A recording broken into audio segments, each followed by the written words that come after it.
في أطفال ما كانش مرغوب فيهم من أول لحظة، مش عشان عملوا حاجات غلط ولا لأن فيهم عيب، لكن وجودهم كان مراية بتكشف ضعف ما قدرش النرجسي يتحمله.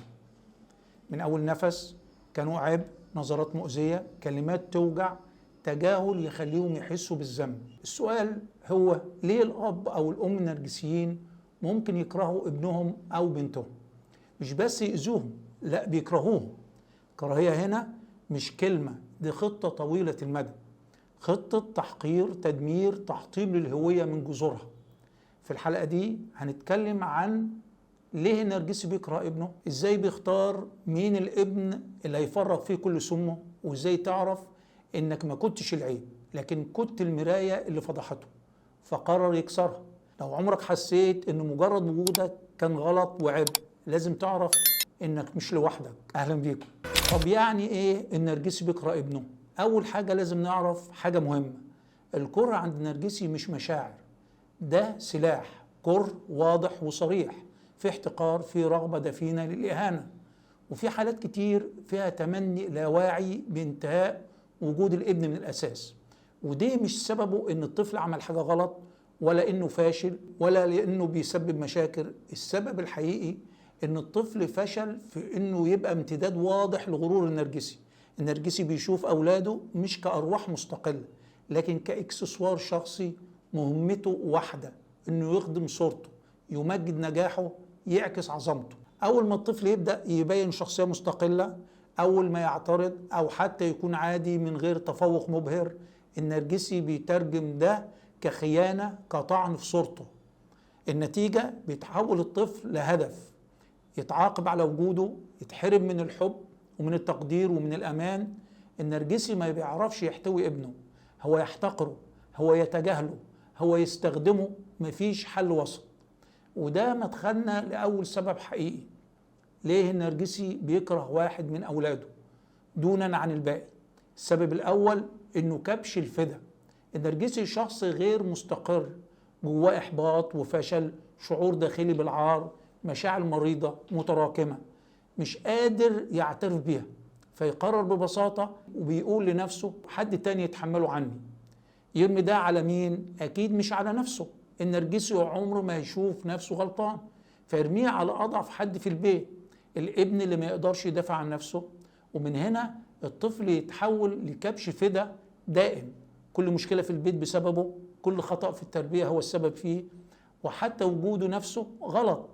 هتلاقي دايما النرجسي بيقول كلمات زي يا ريتك ما اتولدت، أو يوصمه بالفشل في كل حاجة، أو يبطل يتكلم ويبدأ بطريقة التجاهل، يعاملك كأنك مش موجود. والكارثة الطفل بيبدأ يصدق الكذبة دي، يبدأ يسأل نفسه أنا ليه مرفوض؟ أنا عملت إيه؟ وتبدأ رحلة جلد الذات اللي بتستمر لسنين ويمكن لعمر كامل.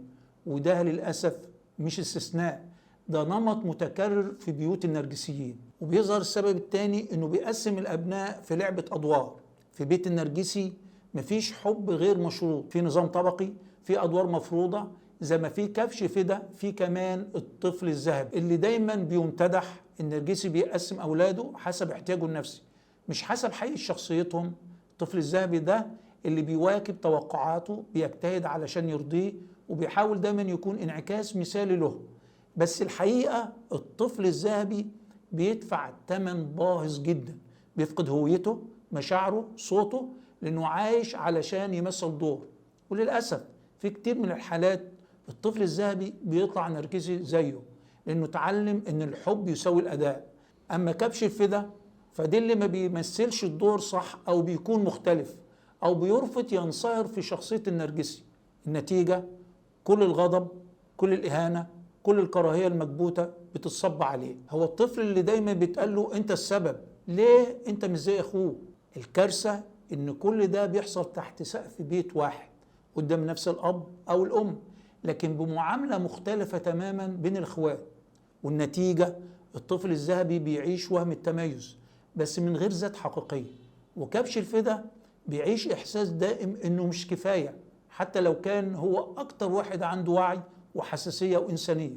بس الحقيقة اللي لازم تتقال، ولا واحد فيهم اختار الدور ده، ده كان توزيع أدوار في مسرحية كتبها النرجسي، وكلهم كانوا أدوات لخدمة صورته هو بس. السبب الثالث هو غيرة النرجسي من نجاح أولاده. المفارقة العجيبة، النرجسي بيقول لك إنه عايزك تنجح ويتفاخر بيك قدام الناس، بس أول ما تنجح بجد بيتقلب ضدك. ليه؟ لأن نجاحك بيهدد تركيبة القوة اللي هو عاملها في البيت. النرجسي شايف أولاده كأنهم امتداد له، مش أشخاص مستقلين. يعني نجاحك مش مفروض يكون ليك، ده لازم يكون لحسابه هو. أول ما تبقى نسختك أنت مش نسخته، يحس إنك خرجت عن السيطرة وإنك فضحته، لأنك أثبتت إن ممكن حد من ولاده يكون أحسن منه. ساعتها الغيرة بتسيطر عليه، يبدأ يقلل من نجاحك، يكسرك، يشتتك، يقول لك نجحت عادي، كنت ممكن تعمل أكتر، بس شوف فلان عمل إيه، ويبتدي يحسسك إنك مهما عملت مش كفاية، مش صح. وده مش لأنك فشلت، ده لأنك نجحت، وده بالنسبة له خيانة. النرجسي عايزك تنجح بس بشرط تفضل دايما تحته، ما تتفوقش عليه، تفضل مجرد انعكاس له مش كيان مستقل. والسبب الرابع إسقاط العيوب. النرجسي بيعيش في وهم الكمال، شايف نفسه فوق النقد، فوق الخطأ، فوق المحاسبة، بس الحقيقة جواه فوضى، شك، عيوب بيحاول يهرب منها بأي تمن. هنا بيجي دور ولاده، مش كأشخاص لكن كمرايات مكسورة. أي تصرف من الطفل، غلط بسيط، فشل، لحظة ضعف، حتى مجرد اختلاف، بيتفسر كفضيحة له، لأن النرجسي شايف إن ابنه انعكاس له. فأي خطأ من الطفل هيساوي صفعة لصورته قدام نفسه والناس. فبدل ما يواجه نفسه بيبدأ يسقط كل عيوبه على الطفل. هو جبان، يقول لك ابني خواف مش راجل. هو غير منضبط، يقول لك بنتي فاشلة ما بتعرفش تتحمل مسؤولية. هو عنده تاريخ فاشل، يحمل الطفل ذنب ده، ويبتدي يكره الطفل مش علشان الطفل غلط، لكن علشان الطفل فكره بنفسه، بالجزء اللي هو مش قادر يواجهه ولا يتحمله. هنا يبدأ العقاب النفسي من النرجسي: سخرية، تجاهل، تحقير مستمر، شعور دائم بالذنب، يقول أنا غلط، أنا السبب. ونتيجته عند الابن بيفضل يسأل نفسه طول عمره: هو أنا فعلا كده؟ ولا دي كانت مشاكلهم هم؟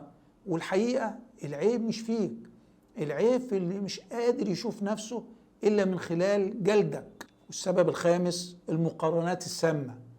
عارف لما تحس إنك مش كفاية مهما عملت؟ السر ممكن يكون في مقارنة عمرها ما كانت عادلة من الأساس. النرجسي عمره ما يشوف ولاده بشكل طبيعي، هو بيشوفهم كأدوات في لعبة تحكم لازم يقسمهم، ده المفضل وده كبش الفدا. التقسيم مش عشوائي، هو بيخدم مصلحة واحدة بس، إنه يفضل هو في القمة، يخلق جو من التنافس والغيرة، ويستمتع وهو بيتفرج على الحرب النفسية. هتسمع منه جمل زي: شوف أخوك شاطر إزاي، أختك أهدى منك، ليه مش بتتعلمي منها؟ أنا في سنك كنت أشطر منك بكتير. بس خليك فاكر، المقارنة دي مش عشان تطورك، دي عشان تحطيمك. النرجسي مش بيدور على ابن ناجح، هو بيدور على ابن أقل عشان هو يفضل أعلى. كل مرة بتنجح هيخليك تحس إنك فاشل، كل مرة تفرح هيطفي فرحتك. والطفل في الحالة دي بيتحول لشخص فاقد الثقة، عايش دايما في ظل حد تاني، مش لأنه أقل، لكن لأن حد كان مصمم يفضل فوق على حسابه. وأكتر جرح بيسيب علامة في الطفل مش المقارنة نفسها، لكن الإحساس إنه كان بيتحاكم طول الوقت بمعايير مش بتاعته، في سباق هو عمره ما اختاره. والسبب السادس: إنك مجرد واجهة لصورة العيلة المثالية.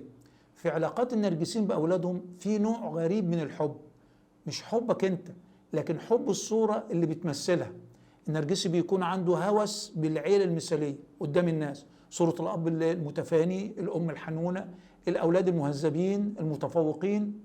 بس الحقيقة ده مش اهتمام بيك كإنسان، ده استثمار في مظهر، في دعاية عائلية، علشان يثبت لنفسه وللناس إنه مثالي ومتفوق في دوره كأب أو أم. شكلهم قدام الناس. نجاحك مش بيفرحهم علشانك، بيفرحهم عشان بيحسن صورتهم. لو اتكلمت عن وجعك هتبقى انت اللي بتشوه سمعة العيلة، لو عكست واقع البيت تبقى ناكر للجميل، وده أخطر من الإهمال أحيانا. لانك مش بتتاخد ككيان مستقل، انت مجرد ديكور بيتحرك في مشهد اخراجي معمول بعناية. لو افسدت الصورة يتم تجاهلك او تشويهك قدام الناس في اللحظة اللي تبدأ فيها تقول انا مش الصورة اللي بتحاولوا ترسموها.